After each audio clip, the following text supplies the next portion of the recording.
வணக்கம் ஸ்டூடெண்ட்ஸ். 12ஆம் வகுப்பு கணினி அறிவியல் அழகு 5. அதில் நம்ம பார்க்க போகிற பாடம் 16வது பாடம். பாடத்தலைப்பு தரவு காட்சிப்படுத்துதல். பைப்லாட் பயன்படுத்தி கோட்டு வரைபடம், வட்ட வரைபடம் மற்றும் பட்டை வரைபடம் வரைதல். இதுதான் பாடத்தினுடைய தலைப்பு. இதில் ஏற்கனவே பகுதி 1 முந்தைய வகுப்பில் பார்த்தோம். இப்போ பகுதி 2. பகுதி 1ல பார்த்தீங்கன்னா தரவு காட்சிப்படுத்துதல்னா என்ன, மேட்பிளாட்லிப்னா என்ன, தரவு காட்சிப்படுத்தனுடைய வகைகள் என்னென்ன, தரவு காட்சிப்படுத்தனுடைய நோக்கம், தரவு காட்சிப்படுத்தனுடைய பயன்கள், ஸோ மேட்பிளாட்லிப்பை எப்படி இன்ஸ்டால் பண்ணலாம், மேட்பிளாட்லிப்பில் பயன்படுத்தி கோட்டு வரைபடம் எப்படி வரைகிறது, இதெல்லாம் தான் பகுதி 1 முந்தைய வகுப்பில் நம்ம பார்த்த விஷயங்கள். ஸோ இந்த பகுதி 2ல் இந்த பாடத்தில் என்னென்ன விஷயங்கள் பார்க்க போகிறோம் அப்படின்னா, வட்ட வரைபடம் எப்படி வரைகிறது மற்றும் பட்டை வரைபடம் எப்படி வரைகிறதுங்கிறத கொஞ்சம் பிரீஃபாக பார்க்க போகிறோம். ஓகே, ஸோ இந்த பாடத்தினுடைய கற்றொடி நோக்கங்கள் இதுதான். மேட்பிளாட்லிப்பை கொண்டு கோட்டு வரைபடம் வரைதற்கான மேலும் சில ப்ரோக்ராம்களையும், பட்டை வரைபடம் வரைதல், வட்ட வரைபடம் வரைதற்கான பிரீஃபான ப்ரோக்ராம்ஸையும் இந்த பாடப்பகுதியில் நம்ம படிக்க போகிறோம். ஓகே, ஸோ போன பாடப்பகுதியில் பார்த்தீங்கன்னா ஒரு கோடு வரைவதற்கான நிரல் மட்டும்தான் எழுதி ஒர்க் அவுட் பண்ணி வெளியிட எடுத்து பார்த்தோம். இப்போ இந்த ஒரு எக்ஸாம்பிள் ப்ரோக்ராம் ஒன்று எடுத்துக்கலாம். இதில் 2 கோடுகள் வரைவதற்கான வழிமுறைகளை கொண்ட ஒரு ப்ரோக்ராமை பார்க்கலாம். ஓகே, ஸோ தரவு காட்சிப்படுத்துதலுக்கு நீங்கள் ப்ரோக்ராம் எழுதணும்னாவே ஃபர்ஸ்ட் நீங்கள் எழுத வேண்டிய statement import matplotlib.pyplot as plt. So matplotlib.pyplot அப்படிங்கிற அந்த ஃபங்க்ஷன்ஸ்க்கான தொகுப்புகளை நம்ம ஃபர்ஸ்ட் இம்போர்ட் பண்ணிக்கணும். ஸோ அதுக்கு என்ன பண்ணிக்கிறோம், அந்த ஸ்டேட்மெண்ட்ல இம்போர்ட் பண்றோம். அட் த சேம் டைம் matplotlib.pyplotக்கு ஒரு plt அப்படிங்கிற ஒரு ஷார்ட் நேமை அசைன் பண்ணிக்கிறோம். ஏன்னா matplotlib.pyplotல இருக்கக்கூடிய ஃபங்க்ஷன்ஸ் ஒவ்வொன்றையும் நம்ம யூஸ் பண்ணும்போது ஒவ்வொரு முறையும் அந்த matplotlib.pyplot டாட் அந்த ஒரு நம்ம யூஸ் பண்ண போகிற ஃபங்க்ஷன் அப்படின்னு ஃபுல்லாக கொடுத்து தான் ஆகணும். ஸோ அதை அவாய்ட் பண்ணுறதுக்காக, டைமை சேவ் பண்ணுறதுக்காக அந்த matplotlib.pyplotக்கு நம்ம என்ன பண்ணிக்கிறோம், ஷார்ட்டாக ஒரு நேமை இம்போர்ட் பண்ணும்போதே அசைன் பண்ணிக்கிறோம். That is plt. ஓகேங்களா? ஓகே, பார்ப்போம். ஸோ 2 கோடுகள் வரையணும் அப்படின்னா ஒவ்வொரு கோடு வரையும் பொழுதும் அதுக்கு புள்ளிகள் வேணும். ஸோ புள்ளிகள் அப்படின்னாவே அதுக்கு எக்ஸ் அச்சு ஒய் அச்சுக்கான ஆயத்தொலைவுகள் இருக்கும். ஸோ இங்கே 2 கோடுகள் வரைய போறோம்னா 2 ஆயத்தொலைவுகளை கொண்ட வேரியபிள்ஸ் நம்ம மொத்தம் 4 வேரியபிள்ஸை எடுத்துக்கணும்.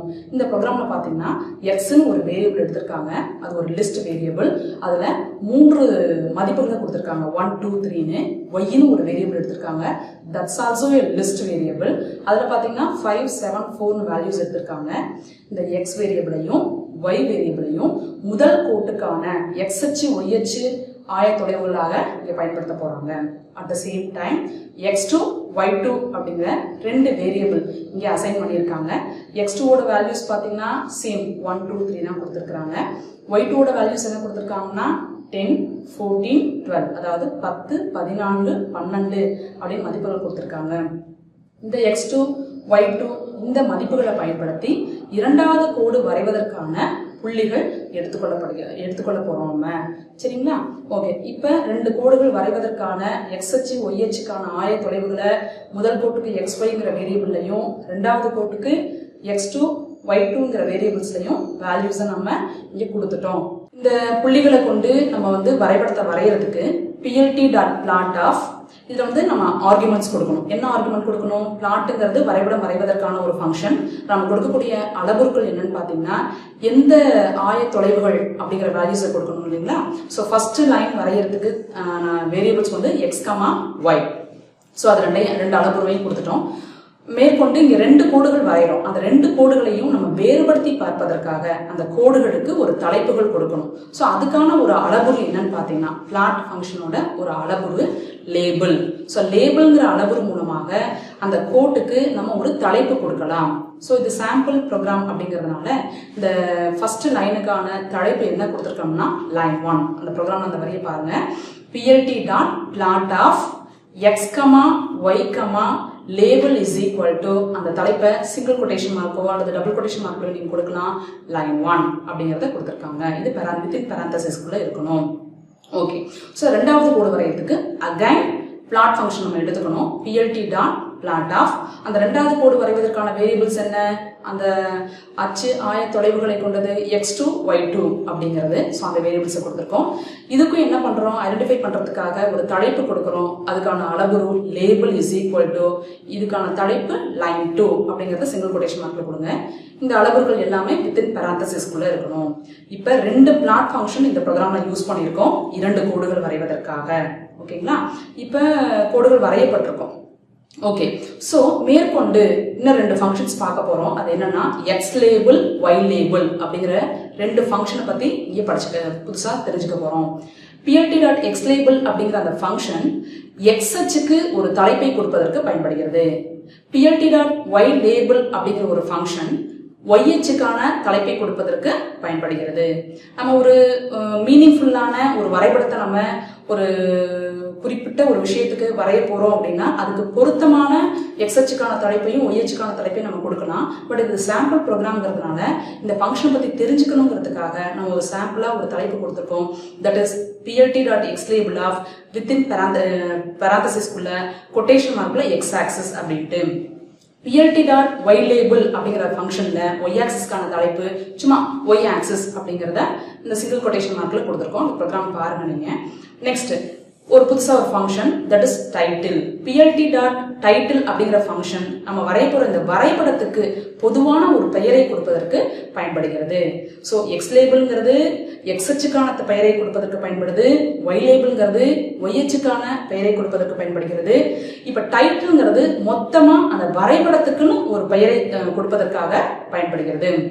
இங்க நம்ம என்ன ப்ரோக்ராம் எடுத்திருக்கோம்? சும்மா லைன் கிராஃப் அப்படி அதானே. ஸோ அதுக்காக அந்த டைட்டில் என்ன பேர் வைக்கிறாங்கன்னா இங்க சாம்பிளுக்கு லைன் கிராஃப்னே கொடுத்துருக்காங்க. அதை சிங்கிள் கொட்டேஷன் மார்க்ல போட்டிருக்கேன். நெக்ஸ்ட் வந்துட்டு இப்போ இதெல்லாம் பார்த்தோம். புதுசா இன்னொரு ஃபங்க்ஷன் பார்ப்போம், legend. What is the legend? plt.legend.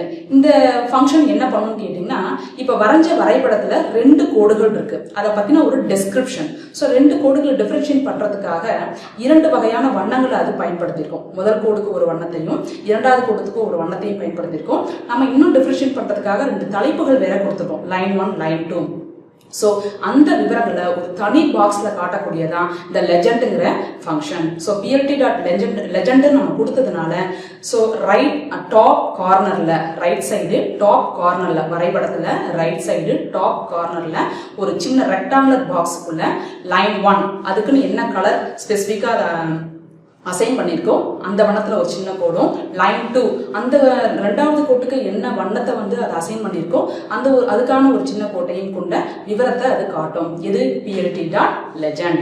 So இங்க என்னென்ன ஃபங்க்ஷன்ஸ் நம்ம இந்த ப்ரோக்ராம்ல யூஸ் பண்ணியிருக்கோம் அப்படின்னா plt.plot அது வரைபடத்தை வரைவதற்காக, plt.xlabel, plt.ylabel, plt.title, plt.legend. So இந்த ஃபங்க்ஷன்ஸ் என்னென்ன பண்ணும் அப்படிங்கறத யூசேஜ் பார்த்துட்டோம். ஓகே, ஸோ இதற்கான வெளியீட்டை நமக்கு காட்டுவதற்காக கடைசியா ஒரு ஃபங்க்ஷன் யூஸ் பண்றோம். எந்த ஒரு ப்ரோக்ராமா இருந்தாலும் வரைபடத்தை உருவாக்குவதற்கான எந்த ஒரு ப்ரோக்ராமா இருந்தாலும் கடைசியா நீங்க கொடுக்க வேண்டிய ஸ்டேட்மெண்ட் என்னன்னு பாத்தீங்கன்னா plt.show அப்படிங்கிற ஃபங்க்ஷனுக்குரிய ஸ்டேட்மெண்ட்டை தான் நம்ம கொடுக்கணும். ஸோ வரைபடத்தை உருவாக்குவதற்கான ஒவ்வொரு நிரல்லையும் ஃபர்ஸ்ட் ஸ்டேட்மெண்ட்டா இருக்க வேண்டியது என்னன்னா import matplotlib .pyplot as plt அப்படிங்கிற ஸ்டேட்மெண்ட் இருக்கணும். அதே மாதிரி ஒவ்வொரு ப்ரோக்ராம்லையும் கடைசியா இருக்க வேண்டிய ஸ்டேட்மெண்ட் என்னன்னு கேட்டீங்கன்னா plt.show அப்படிங்கிற ஃபங்க்ஷனும் கண்டிப்பா இருக்கணும்.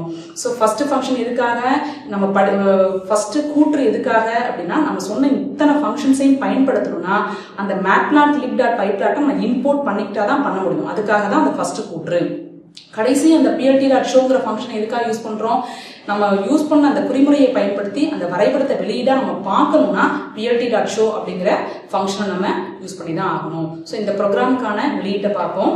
இது வந்து அதுக்குன்னு ஒரு தனிப்பட்ட வரைபடத்துல காட்டப்படுது. பாருங்க, எக்ஸ் அச்சுக்கான வேல்யூஸ் எடுத்திருக்குது, ஒய் அச்சுக்கான வேல்யூஸ் எடுத்திருக்குது. முதல் கோடு வந்து ப்ளூ வண்ணத்திலையும் இரண்டாவது கோடு ஆரஞ்சு கலர்லையும் வந்திருக்கு, லைன் 1 லைன் 2. ஸோ பாருங்க, டாப் ரைட் கார்னர்ல லெஜெண்ட் போட்டிருக்காங்க. அதே மாதிரி நம்ம டைட்டில் கொடுத்துக்கோ லைன் கிராஃப்னு, அதுவும் வரைபடத்தினுடைய மேல சென்டரா காமிக்கப்பட்டிருக்குது. எக்ஸ் ஆக்சிஸ்க்கு எக்ஸ் ஆக்சிஸ்னு பெயர் கொடுத்துருக்கோம், ஒய் ஆக்சிஸ்க்கு ஒய் ஆக்சிஸ்னு பெயர் கொடுத்துருக்கோம். ஸோ அதுவும் இங்கே காட்டப்படுது. ஓகே, ஸோ இன்னொன்று நான் இப்போ போன பகுதியை நம்ம பார்த்தோம். என்னன்னு பார்த்தீங்கன்னா இந்த வரைபட ஜன்னல் திரையில இந்த சாளரத்துல தட் இஸ் இந்த வரைபட விண்டோல இடது மூலையில கீழ்ப்புறமாக சில பொத்தான்கள், தட் இஸ் பட்டன்ஸ். அது என்னன்னு கேட்டீங்கன்னா நேவிகேஷன் பட்டன்ஸ் சொல்லுவாங்க. அதை பத்தி நம்ம இந்த பாடப்பகுதியில பார்க்க போறோம். ஓகேங்களா? ஸோ அதை பார்க்கறதுக்கு முன்னாடி இந்த ஃபங்க்ஷன்ஸ் நம்ம இப்போ ரீசெண்டாக பார்த்த ஃபங்க்ஷன்ஸ் பற்றின சில விஷயங்கள் இங்கே நம்ம பார்த்ததே இங்கே கொடுத்துருக்கோம். plt.x லேபிள் மற்றும் plt.y லேபிள் கட்டளைகளை கொண்டு அச்சுகளுக்கு முறையே பெயரினை வழங்கலாம். plt.title கட்டளைகளை கொண்டு வரைபடத்திற்கு தலைப்பினை வழங்கலாம். plt.legend கட்டளையை கொண்டு கொடாநிலை புனைவுகள், that is description of that chart, அந்த சார்ட்டை பத்தின ஒரு டெஸ்கிரிப்ஷன், அந்த வரைபடத்தில் இருக்கக்கூடிய விஷயத்தை பத்தின ஒரு டெஸ்கிரிப்ஷன் அதை கொடுப்பதுக்காக தான் இந்த லெஜெண்டுங்கிற கட்டளையை வந்து நம்ம பயன்படுத்துறோம். ஓகே, ஸோ இந்த வெளியீட்டு திரையில் உள்ள பொத்தான்கள், இந்த நேவிகேஷன் பட்டன்ஸ் சொன்னோம் இல்லையா, அது எங்க இருக்கும்? வெளியீட்டு திரையில கீழ் இடது மூலையில இடம்பெறும். ஸோ அந்த பட்டன்ஸ் என்னென்னங்கிறத பார்ப்போம். அந்த பட்டன்ஸ் என்னன்னா, ஃபர்ஸ்ட் ஒன் ஹோம் பட்டன், தமிழ்ல முகப்பு பொத்தான். செகண்ட் ஒன் பேக்வேர்ட் பட்டன், தமிழ்ல பின்னோக்கி பொத்தான். தேர்ட் ஒன் ஃபார்வர்ட் பட்டன், தமிழ்ல முன்னோக்கி பொத்தான். Okay, fourth one pan axis பொத்தான், that is pan axis button. அது பாத்தீங்கன்னா 4-sided arrow marks மாதிரி இருக்கும். ஓகேங்களா? ஸோ நெக்ஸ்ட் பட்டன் என்னன்னா ஜூம் பட்டன், பெரிதாக்கு பொத்தான். அதுக்கு அடுத்ததா இருக்கக்கூடிய பட்டன் வந்து கான்ஃபிகர் சப்ளாட் பட்டன், சப்ளாட் கட்டமைப்பு பொத்தான். கடைசியா இருக்கக்கூடிய ஒரு பட்டன் சேவ் பட்டன். ஓகேப்பா, இப்போ நெக்ஸ்ட் நம்ம வந்து ப்ரோக்ராமுக்குள்ள வருவோம். வரி விளக்கப்படம், ஒரு லைன் சார்ட்டை எப்படி போடுறது அதுக்கான ஒரு ப்ரோக்ராமை பார்ப்போம். ஸோ வரைபடம் போடுறதுக்கான ப்ரோக்ராம் அப்படின்னாவே அது நம்ம ஃபர்ஸ்ட் சேர்க்கக்கூடிய ஒரு ஸ்டேட்மெண்ட் என்னமா, import matplotlib.pyplat as plt தான். அந்த ஸ்டேட்மெண்ட்டை போட்டுருங்க. இப்போ இங்க எந்த விஷயத்துக்காக அந்த வரி விளக்கப்படம், வரி வரைபடம், தட் இஸ் லைன் பிளாட் வரைய போறோம் அப்படின்னா, ஒரு குறிப்பிட்ட 5 வருடங்கள் எடுத்துக்கிறோம். அந்த 5 வருடங்கள்ல டோட்டல் பாப்புலேஷன், மொத்த மக்கள் தொகை எவ்வளவு இருக்குது அப்படிங்கிற அந்த கணக்குக்கு இங்க ஒரு வரி விளக்கப்படம் போட போறோம். ஸோ அதுக்கு 2 வேரியபிள்ஸ் யூஸ் பண்றோம். ஒன்று இயர்ஸ் அப்படிங்கிற ஒரு லிஸ்ட் வேரியபிள், அதுல 5 வருடங்கள் எடுத்திருக்கோம். 2014, 2015, 2016, 2017, 2018. ஸோ 5 வருடங்கள் எடுத்திருக்கிறாங்க. அதே மாதிரி அந்த வருடங்களுக்குரிய மொத்த மக்கள் தொகை விஷயங்களை, மதிப்புகளை டோட்டல் பாப்புலேஷன்ஸ் அப்படிங்கிற வேரியபிள்ல லிஸ்டோட மதிப்புகளாக கொடுத்திருக்கிறாங்க. அதை பாருங்க நீங்க புக்ல இருக்க ஒரு ப்ரோக்ராம் தான் அது. ஓகே, ஸோ இப்போ இதை வச்சு வரி விளக்கப்படம் வரையறதுக்கு, வரைபடம் வரையினாவே என்ன ஃபங்க்ஷன் யூஸ் பண்ணுவோம்? பிளாட். ஸோ plt.plot of, அதுல 2 அளவுகள் கண்டிப்பா கொடுத்தாங்க. எதுக்கும் எந்த வேல்யூஸை வச்சு நம்ம வரைய போறோம் அப்படிங்கிறது. இயர்ஸ், அந்த இயர்ஸினுடைய டோட்டல் பாப்புலேஷன், அந்த 2 வேரியபிளை கொடுத்துருங்க. கொடுத்துட்டு அதுக்கான வரி விளக்கப்படம் வரையப்பட்டிருக்கும். சரிங்களா? இங்கேயுமே நம்ம என்ன பண்றோம்? டைட்டில் அப்படிங்கிற ஒரு ஃபங்க்ஷன் யூஸ் பண்ணியிருக்காங்க. அந்த விளக்கப்படத்துக்கான ஒரு தலைப்பு கொடுப்பதற்காக. எக்ஸ் லேபிள்ங்கிற ஒரு ஃபங்க்ஷன் யூஸ் பண்ணியிருக்காங்க எக்ஸ் ஆக்சிஸ்க்கு ஒரு தலைப்பு கொடுப்பதற்காக. ஒய் லேபிள்ங்கிற ஒரு ஃபங்க்ஷன் யூஸ் பண்ணியிருக்காங்க ஒய் ஆக்சிஸ்க்கு ஒரு தலைப்பு கொடுப்பதற்காக. ஸோ என்ன தலைப்பு கொடுத்துருக்காங்கன்னு பாருங்க. இதுல வந்து மீனிங்ஃபுல்லா கொடுத்துருக்காங்க. போன டைம் நம்ம வந்து பார்த்த எக்ஸாம்பிள் ப்ரோக்ராம்ல சும்மா 2 கோடுகளுக்கான ஒரு வரைபடம் வரைஞ்சிருந்தோம். பட் அதுல வந்து மீனிங்ஃபுல்லா நம்ம கொடுக்கல. அந்த ஃபங்க்ஷன்ஸோட யூசஸ் நம்ம தெரிஞ்சுக்கணுங்கிறதுக்காக சும்மா லைன் கிராஃப், அடுத்து வந்து எக்ஸ் லேபிளுக்கு எக்ஸ் ஆக்சஸ், ஒய் லேபிளுக்கு ஒய் ஆக்சஸ் அப்படின்னு கொடுத்துருந்தோம். பட் இங்க மீனிங்ஃபுல்லா ஒரு விஷயத்தை எடுத்துருக்கோம் அப்படிங்கிறதுனால அதுக்கு டைட்டில் பாருங்க, year versus population in India அப்படின்னு தலைப்பு கொடுத்துருக்கோம். அதே மாதிரி எக்ஸ் ஆக்சிஸ்க்கு லேபிள் என்ன கொடுத்துருக்கோம்னா இயர், ஒய் ஆக்சிஸ்க்கு லேபிள் என்ன கொடுத்துருக்கோம்னா டோட்டல் பாப்புலேஷன் அப்படின்னு கொடுத்துருக்கோம். ஓகே, வரைபடம் நம்ம வரைஞ்சிட்டோம். அதை நம்ம கடைசியா நமக்கு வெளியீட்டா கொண்டு வந்து நம்ம கண்ணில் பார்க்கணும்னா அதுக்கு நம்ம கொடுக்க வேண்டிய ஃபங்க்ஷன் என்னப்பா? கடைசி plt.show. ஸோ இதை பத்தி உங்களுக்கு நல்லாவே தெரியும். இப்போ கிளியரா அந்த ப்ரோக்ராம் நீங்க புரிஞ்சிருப்பீங்க. இதுக்கான வெளியீட்டு நம்ம பார்க்கலாம். ஓகே, இதாம வெளியீடு. ஸோ பாருங்க, எக்ஸ் ஆக்சிஸ்ல இயர்ஸ் எடுத்திருக்காங்க, ஒய் ஆக்சிஸ்ல அந்த மக்கள் தொகை கணக்கெடுப்புக்கான மதிப்புகளை கொண்டு அளவுகள் குறிப்பிடப்பட்டிருக்குது. ஸோ தலைப்பு வந்து எக்ஸ் ஆக்சிஸ்க்கு என்ன இருக்குது? இயர் இருக்குது. ஒய் ஆக்சிஸ்க்கு என்ன இருக்குது? அந்த டோட்டல் பாப்புலேஷன் இருக்கு. அந்த வரைபடத்துக்கான தலைப்பு year versus population in India அப்படிங்கிறது இருக்கு. இதுக்கு நமக்கு லெஜெண்ட் தேவையில்லை. ஏன் லெஜெண்ட் ஃபங்க்ஷன் நம்ம இங்க யூஸ் பண்ணல? ஒரே ஒரு கோடு தான் வரைஞ்சிருக்கோம். ஸோ இங்க வந்து நம்ம எதையும் டிஃபரன்ஷியேட் பண்ணி காட்டணுங்கிற நெசசிட்டி இல்லை. அதனால நம்ம என்ன யூஸ் பண்ணல? லெஜெண்ட் ஃபங்க்ஷனை இங்க யூஸ் பண்ணல. If you have to show more then 2 lines அப்படின்னா you should use the legend function to differentiate them. அவைகளை டிஃபரன்ஷியேட் பண்றதுக்காக நீங்க என்ன பண்ணியிருக்கணும், லெஜெண்ட் ஃபங்க்ஷனை யூஸ் பண்ணியிருக்கணும். ஓகே, இப்போ நெக்ஸ்ட், இப்போ இது வரைக்கும் நம்ம பார்த்தது என்னன்னு கேட்டீங்கன்னா வரி விளக்கப்படம். அதை வந்து வரி வரைபடம் கூட சொல்லலாம். அதை எப்படி வரையறதுங்கிறத பத்தி கத்துட்டோம். இப்போ நம்ம பார்க்க போறது பட்டை வரைபடம், பார் சார்ட். என்னது, பட்டை வரைபடம், bar chart. So bar chart எதுக்கு யூஸ் பண்ணுவோங்கிறத பார்ப்போம். அதை பத்தி தெரிஞ்சுக்கிட்டு அதுக்கப்புறம் அதுக்கான ப்ரோக்ராம் எக்ஸாம்பிள்ஸ் தான் பார்ப்போம். பட்டை விளக்கப்படத்தை வகைப்படுத்தப்பட்ட தரவுகளை செவ்வக பட்டையாக காட்டுவதற்கு பயன்படுத்துறோம். சோ பட்டை விளக்கப்படம் எதுக்கு பயன்படுது, வகைப்படுத்தப்பட்ட தரவுகளை செவ்வக பட்டைகளாக காட்டும். கிராஃப்ல 6th ஸ்டாண்டர்ட்லாம் நீங்க மேக்ஸ்ல போட்டிருப்பீங்க. ஸோ பட்டையா சில மதிப்புகளுக்கு நம்ம வந்து படக்காட்சியா கொண்டு வரதுக்காக கிராஃப் வரைஞ்சிருக்கோம். ஸோ அதை தான் இங்கே வந்து நம்ம ப்ரோக்ராமா போட்டு பார்க்க போறோம். ப்ரோக்ராம் மூலமா வெளியில கொண்டு வர போறோம். ஸோ பட்டை விளக்கப்படம் வகைப்படுத்தப்பட்ட தரவுகளை செவ்வக பட்டையாக காட்டும். மிஸ் எனக்கு ஒரு எக்ஸாம்பிள் சொல்லுங்க, எதுக்கு பட்டை வரைபடம் வரைவோம், அதுக்கு ஒரு நார்மலான எக்ஸாம்பிள் சொல்லுங்க அப்படின்னா, ஃபார் எக்ஸாம்பிள் இப்போ நீங்க ஒரு ஸ்டூடெண்ட் இருக்கீங்க, நீங்க ஒரு 6 சப்ஜெக்ட்டுக்கு பரீட்சை எழுதியிருக்கீங்க, அதுக்கான மதிப்பெண்கள் வந்துருச்சு. அதை வந்து நான் படக்காட்சியா காட்டணும் மிஸ் அப்படின்னா அதுக்கு நீங்க பட்டை வரைபடத்தை செலக்ட் பண்ணிக்கலாம்.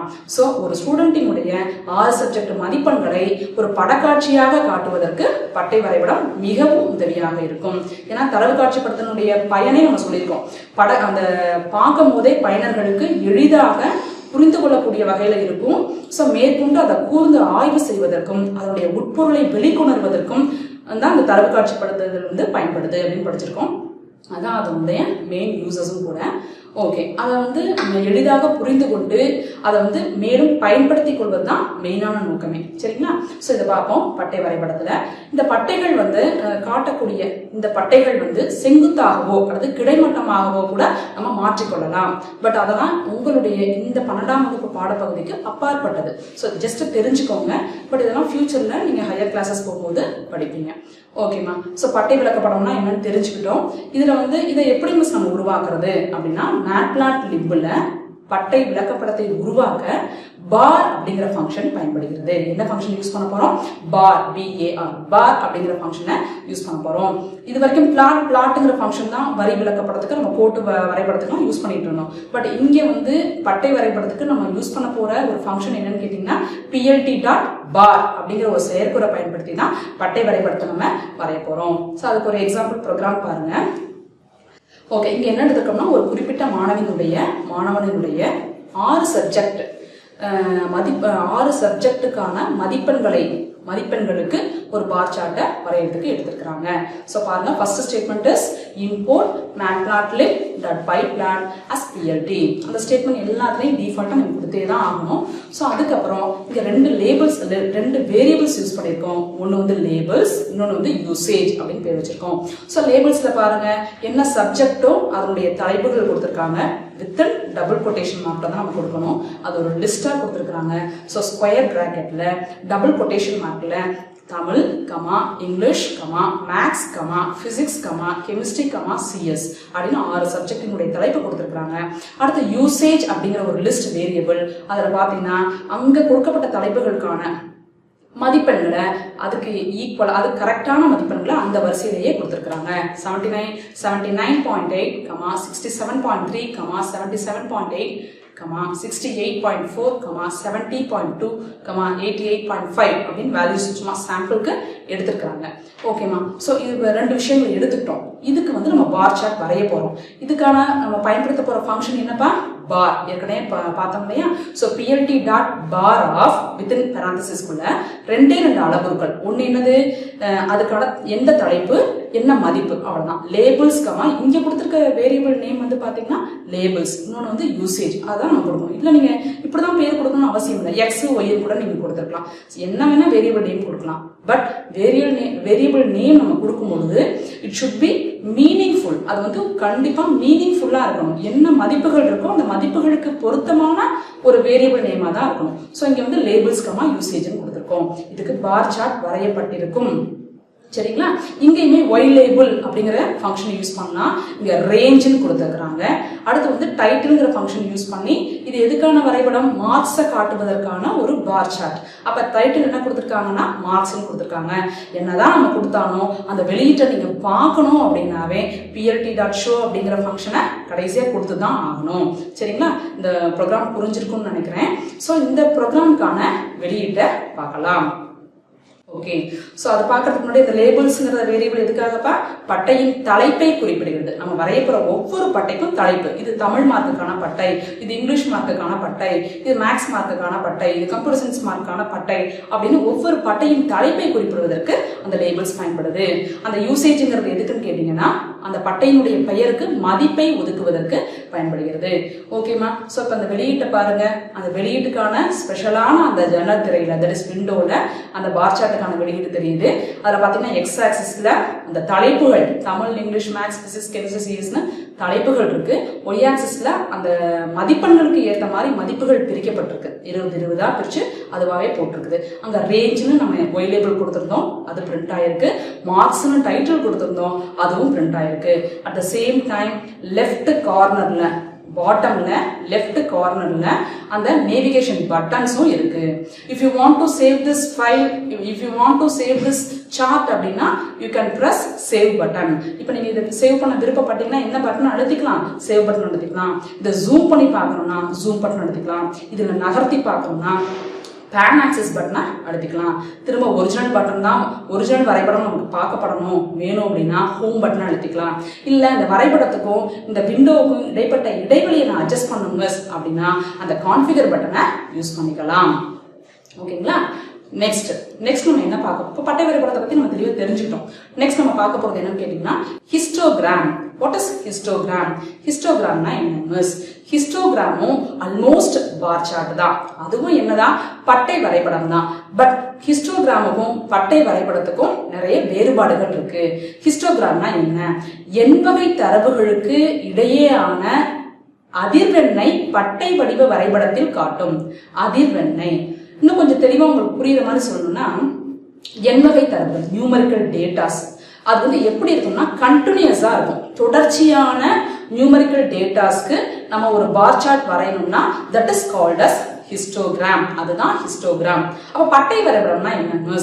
அதுவும் எண்வகை தரவுகளுக்கு ஒரு படக்காட்சியாக பட்டைகளை வழங்குவதற்கு தான் அந்த வரைபடமும் இருக்கு. ஆனா இதுக்கும் என்ன டிஃபரன்ஸ்னா, இது தொடர்ச்சியான மதிப்புகளுக்கு மட்டும்தான் பட்டை வரைபடத்தை வரையும், இது ஹிஸ்டோகிராம். ஆனா பட்டை வரைபடம் பாத்தீங்கன்னா தொடர்பில்லாத வெவ்வேறு எண்வகை தரவுகளுக்கு ஒரு பட்டை வரைபடத்தை வரைவதற்கு பயன்படுகிறது. அப்ப மேற்கொண்டு வேற என்ன டிஃபரன்ஸ் இருக்கு அப்படிங்கறத பார்ப்போம். அதை பார்க்கறதுக்கு முன்னாடி ஒரு சின்ன எக்ஸாம்பிள் ஹிஸ்டோகிராமுக்கு என்னன்னு கேட்டீங்கன்னா, இப்போ ஒரு தோட்டம் இருக்கு. அந்த தோட்டத்துல தென்னை மரங்கள் நிறைய இருக்கு. இப்போ ஒரு கணக்கு எடுக்கிறாங்க. என்னன்னா 100ல இருந்து 150 சென்டிமீட்டர் வரையும் உயரம் கொண்ட தென்னை மரங்கள் எத்தனை அப்படிங்கிறாங்க. ஒரு 25. ஓகேப்பா. அடுத்து 150ல இருந்து 200 வரைக்கும் சென்டிமீட்டர் கொண்ட உயரம் கொண்ட தென்னை மரங்கள் எத்தனை, அதுக்கு ஒரு கவுண்ட் சொல்றாங்க. ஸோ அடுத்து பாக்குறாங்க 250ல இருந்து 300 வரைக்கும் எவ்வளோ, 300ல இருந்து 350 வரையிலும் சென்டிமீட்டர் உயரம் கொண்ட தென்னை மரங்கள் எவ்வளோ, இப்படி கணக்கெடுத்து பார்க்கணும். அதுக்கு ஒரு ஹிஸ்டோகிராம் வரைஞ்சோம்னா எப்படி இருக்கும்னு நினைக்கிறீங்க? 100ல இருந்து 150 வரைக்கும் ஒரு பார் இருக்கும். திரும்ப எப்படி தொடங்குது? 150ல இருந்து 200 வரைக்கும் அந்த எண்ணிக்கைக்கு நீங்க பார் வரையும் போது அது ஒட்டிகிட்டே வரும். ஸோ அப்புறம் 250ல இருந்து 300ன்னு பார்க்கும்போது அதுவும் அடுத்த பார் ஒட்டிகிட்டே வரும். ஸோ அப்ப பார்க்கும் பொழுது இந்த ஹிஸ்டோகிராம்ல அந்த பட்டைகளுக்கு இடையே இடைவெளிகள் இருப்பதில்லை. சோ ஹிஸ்டோகிராம்ல என்ன இருக்கிறது இல்ல, பட்டைகளுக்கு இடையே இடைவெளிகள் இருப்பதில்லை. அப்ப இங்க என்ன புரியுது? தொடர்ச்சியான மதிப்புகளை கொண்ட அந்த எண்வகை தரவுகளுக்கு தான் இது பட்டை வரைபடத்தை வரையக்கூடியது. இது ஹிஸ்டோகிராம். ஆனா பட்டை வரைபடத்தை எடுத்துக்கோங்க, ஒரு குறிப்பிட்ட மாணவனுடைய 5 பாடம் அல்லது 6 பாடத்திற்குடைய அந்த மதிப்பெண்களுக்கு பட்டை வரைபடம் வரைகிறான். அது ஒண்ணுக்கு ஒண்ணு தொடர்பற்றது, தொடர்ச்சியா இருக்காது. சோ அதுல பாத்தீங்கன்னா பட்டைகளுக்கு இடையே இடைவெளிகள் கண்டிப்பாக இருக்கும். ஓகேங்களா? சரி, ஓகே, பார்ப்போம். அடுத்தது நம்ம பார்க்க போறது வட்ட வரைபடம், பை சார்ட். பை சார்ட்னா என்னன்னா வட்ட வடிவுல இருக்கும். அது எதுக்காகனா, இப்ப அதான் ஒரு குறிப்பிட்ட மாணவனுடைய 5 பாடத்தினுடைய மதிப்பெண்களை நம்ம வட்ட வடிவ வரைபடமா காட்டணும்னா அதுக்கு நம்ம பை சார்ட்டை யூஸ் பண்ணிக்கலாம். அது கொடுக்கப்பட்ட மதிப்பெண்களை ஒரு குறிப்பிட்ட விகிதத்துல ஓகேவா பிரிச்சுக்கிட்டு துண்டுகளாக பிரித்து காட்டும் அந்த வட்டத்தை. சோ இந்த வட்ட வரைபடம் வரையணும் அப்படின்னா அதுக்கு மேட்பிளாட்லிப்ல plt.py அப்படிங்கிற ஃபங்க்ஷனை பயன்படுத்தணும். நல்லா யோசிச்சு பாருங்க. வரி வரைபடத்தை நம்ம வந்து கொண்டு வரதுக்கு plt.plot அப்படிங்கிற ஃபங்க்ஷன் பயன்படுத்தணும். பார் சார்ட் வரையறதுக்கு plt.bar அப்படிங்கிற வரைபடத்தை பயன்படுத்தினோம். இங்க பை சார்ட் வரையறதுக்கு நம்ம யூஸ் பண்ற வரைபடம் என்னப்பா, என்ன ஃபங்க்ஷன் யூஸ் பண்றோம், plt.py அப்படிங்கிற ஃபங்க்ஷனை பயன்படுத்துறோம். சோ அதுக்கான ஒரு சாம்பிள் ப்ரோக்ராம் இங்க பார்ப்போம். ஃபர்ஸ்ட் ஸ்டேட்மெண்ட் என்ன, எல்லாருக்கும் நல்லாவே தெரியும். import matplotlib.pyplot as plt. Sizes கொடுத்திருக்காங்க 89, 80, 90, 100, 75. லேபிள்ஸ்ங்கிற ஒரு வேரியபிள் எடுத்திருக்கோம். Tamil, English, maths, science, social. So இந்த வேல்யூஸ்க்கு நம்ம பை சார்ட் நம்ம வரைவோம். plt.py sizes, இங்க வந்து தலைப்பு ஒன்று கொடுக்குறோம். எது, லேபிள்ஸ்ங்கிற வேரியபிள் இருக்க அந்த மதிப்புகளை தலைப்புகளாக கொடுத்துக்கலாம். ஏன்னா இங்க துண்டு துண்டுகளாக பிரிக்கப்படுது சைசஸ் வச்சு. அந்த துண்டுகளுக்கு ஒரு தலைப்புகள் கொடுக்கணும். Labels is equal to labels. லேபிள்ங்கிறது ஒரு அளவு, ஒரு ஆர்குமெண்ட். அதுக்கான மதிப்புகளா அந்த லேபிள்ஸ்ங்கிற வேரியபிள் இருக்க வேல்யூ எடுத்துக்கிறதுக்காக labels is equal to labels கொடுத்துருக்கோம். அடுத்து ஒரு ஸ்பெஷலான ஒரு புது ஒரு ஆர்குமெண்ட், தட் இஸ் ஆட்டோபிக்ட். இது எதுக்கு பயன்படுதுன்னா, கொடுக்கப்பட்ட மதிப்புகளுக்கு ஏற்ப இங்க வந்து ஒரு குறிப்பிட்ட விகிதத்துல அந்த வட்டத்தை துண்டு துண்டுகளாக பிரிச்சிருக்கும். அந்த விகிதத்தை வந்து அது தசம புள்ளி தான் காட்டும். அந்த தசம புள்ளிக்கு அப்புறம் எத்தனை இலக்கங்கள் இருக்கணும்னு சொல்றதுதான் இந்த ஆட்டோபிக்ட். இங்க பாத்தீங்கன்னா ஆட்டோபிக்ட் இஸ் ஈக்குவல் டு %.2 பாயிண்ட் வச்சு 2f f refers to floating point number, தசம புள்ளி எண்ணுங்கிறது குறிப்பதற்காக. 0.2ங்கிறது தசம புள்ளிக்கு அப்புறம் 2 இலக்கங்கள் வரணும் அப்படிங்கறது சொல்றதுக்காக. So percentage is must. இப்படிதான் இந்த ஃபார்மட்ல தான் கொடுக்கணும், டபுள் கோட்டேஷன் மார்க்ல. ஓகே, கொடுத்துட்டோம். நெக்ஸ்ட் பாத்தீங்கன்னா plt.access.set_aspect அப்படின்னு ஒரு ஃபங்க்ஷன். அதுல என்ன வேல்யூ கொடுத்துக்கோம்னா ஈக்குவல். இந்த ஃபங்க்ஷன் என்ன பண்ணும்னு கேட்டீங்கன்னா, அந்த வட்ட வரைபடம் x அச்சு y அச்சுக்கு நடுவுல வரையப்பட போகுது. அந்த x அச்சு y அச்சு நல்லா கவர் பண்ற மாதிரி சர்க்குலா அந்த வடிவத்தை வந்து ஈக்குவலா கொடுக்கணும். ஓவலாவோ நீள்வட்டமே இன்னும் கொஞ்சம் ஒரு மாதிரி ஷேப்ல இழுத்தோ அப்படிலாம் வர வேணாம். எனக்கு ஃபுல்லா அந்த எக்ஸ் அச்சு ஒய் அச்சு எல்லாத்தையும் ஈக்குவலா அதை யூஸ் பண்ணிருக்கணும் அப்படின்னு சொல்றதுக்கு தான் இந்த ஃபங்க்ஷன். ஸோ அந்த வேல்யூஸ் என்ன கொடுக்குறோம், ஈக்குவலா. அதை கொடுத்தாலும் கொடுக்கலாம், இல்ல ஷேப் எனக்கு எப்படி வந்தாலும் ஓகே அப்படின்னா விட்டுலாம். ஸோ இந்த இது கொடுத்தா கொஞ்சம் நீட்டா இருக்கும். நெக்ஸ்ட் இந்த இதை நம்ம பாக்குறதுக்கு கடைசியா கொடுக்கக்கூடிய கூற்று எதுப்பா, plt.show. ஓகேமா, இப்போ அதுக்கான அவுட்புட்டை பாருங்க. அழகா வந்திருக்கு. துண்டு துண்டுகளாக மதிப்புகளுக்கு ஏற்ற மாதிரி குறிப்பிட்ட விதத்துல பிரிக்கப்பட்டிருக்கு. நம்ம கொடுத்த வேல்யூஸ்க்கு ஏற்ற மாதிரி வேல்யூஸ் நடுவில் பிரிண்ட் ஆயிருக்கு. ஒவ்வொரு துண்டுகளுக்கும் டிஃப்ரெண்டான வண்ணங்கள் கொடுத்து அதை டிஃபரன்ஷியேட் பண்ணி காமிச்சிருக்கு. Each and every pieces having the labels also. நம்ம என்ன லேபிள்ஸ்ல கொடுத்துருந்தோமோ Tamil, English, maths, science, social, அது எல்லாமே பிரிண்ட் ஆயிருக்கு. ஓகேமா, சோ இந்த பாடம் இதோட முடியுது. இந்த பாடத்தின் மூலமா நம்ம கத்துக்கிட்டது, இந்த பாடத்தினுடைய பகுதி 2 மூலமா நீங்க கத்துக்கிட்டது என்னன்னா, மேட்பிளாட்லிப் கொண்டு கோட்டு வரைபடம் வரைதலையும் பட்டை வரைபடம், வட்ட வரைபடம் வரையும் உருவாக்கும் முறைகளையும் நல்லா தெரிஞ்சுக்கிட்டோம். எக்ஸ்ட்ரா ஒரு விஷயத்தையும் தெரிஞ்சிருக்கோம். வாட் இஸ் ஹிஸ்டோகிராம் அப்படிங்கறத பத்தியும் தெரிஞ்சிருக்கோம். ஹிஸ்டோகிராமுக்கும் பட்டை வரைபடத்துக்கும் இடையே உள்ள வேறுபாடையும் தெரிஞ்சிருக்கோம். இது ரொம்ப யூஸ்ஃபுல்லா இருக்கும்னு நம்புறேன். தேங்க்யூ.